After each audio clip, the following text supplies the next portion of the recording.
दोस्तों नमस्कार।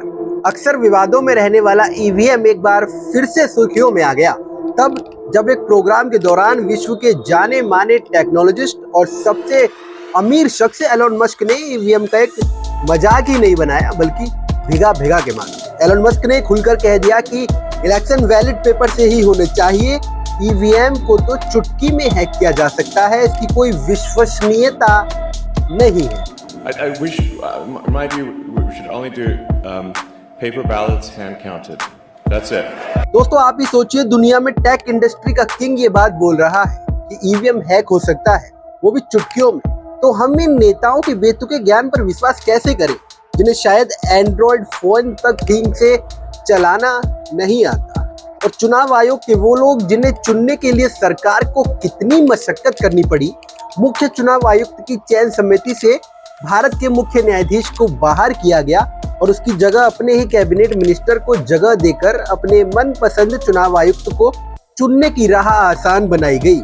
अब आप सोचिए एक बात बड़े आराम से, पॉइंट्स में आपको बताता हूँ कि दोस्तों जो अमेरिका ईवीएम का जनक है उसने खुद ईवीएम को बैन कर दिया है और वो भी पेटी और पर्ची से मतदान करना शुरू कर चुका है, क्योंकि उन्हें खुद की इस बात का विश्वास हो गया कि ईवीएम हैक हो सकती है और इसके होते हुए निष्पक्ष चुनाव तो शायद नहीं हो सकते। तो दोस्तों कैसे हम इन सरकारों में बैठे नेताओं की बातों पर विश्वास कर सकते हैं? दोस्तों सीधा सा फंडा है, आप हर विषय में उसकी बात मानेंगे जो उसका एक्सपर्ट होता है। तो अब टेक इंडस्ट्री का इतना बड़ा शख्स ये बयान दे रहा है तो रजनीगंधा तो खाकर ये आया नहीं होगा, कुछ तो लॉजिक लगाया जा सकता है। अध्यक्ष महोदय, ईवीएम पे मुझे कल भी भरोसा नहीं था, आज भी नहीं भरोसा। मैं 80 की 80 सीट जीत जाऊं तब भी नहीं भरोसा। और मैंने अपने चुनाव में कहा था अध्यक्ष महोदय कि ईवीएम से जीत करके ईवीएम हटाने का काम करेंगे। न ईवीएम का मुद्दा मरा है, न जाएगा खत्म। जब तक ईवीएम नहीं हटेगी हम समाजवादी लोग उस बात पर अड़ग रहेंगे। चलिए इस अमेरिका के ईवीएम बनाने से लेकर बैन करने तक को थोड़ा खुलकर समझते हैं, क्योंकि इसको कुछ लोग कोई वैलिड पॉइंट नहीं मानते।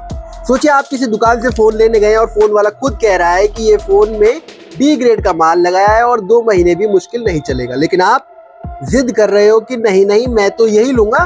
तुम्हारा क्या, तुम तो कुछ भी बोलते हो। तुम्हारा क्या नहीं बेटा, सब कुछ उसी का है, उसने उसे जन्म दिया है। भाई वो तो वही बात हो गई कि एक बाप खुद बोल रहा है मेरा बेटा दारूबाज और बिगड़ैल है, लेकिन आप नहीं, हमें तो यही पसंद है, आपका क्या। तो कुछ ऐसे ही तुम्हारा क्या वाली जिद यहाँ के लोग लगाए बैठे हैं। खैर, लेकिन मुझे सच्ची एक बात और नहीं समझ आती कि ये जो पूरा विपक्ष वैलिड पेपर कर रहा है, लगता है चंडीगढ़ का मेयर इलेक्शन भूल गया है।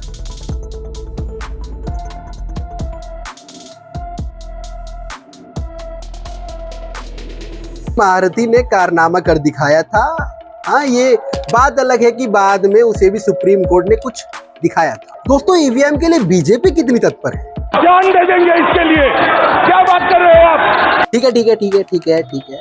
चलिए आप तो सोच चुके, ये सब सुनकर कुछ तो आपने सोचा होगा, तो कमेंट करिए, शेयर करिए और वीडियो कैसा लगा बताकर जाइए।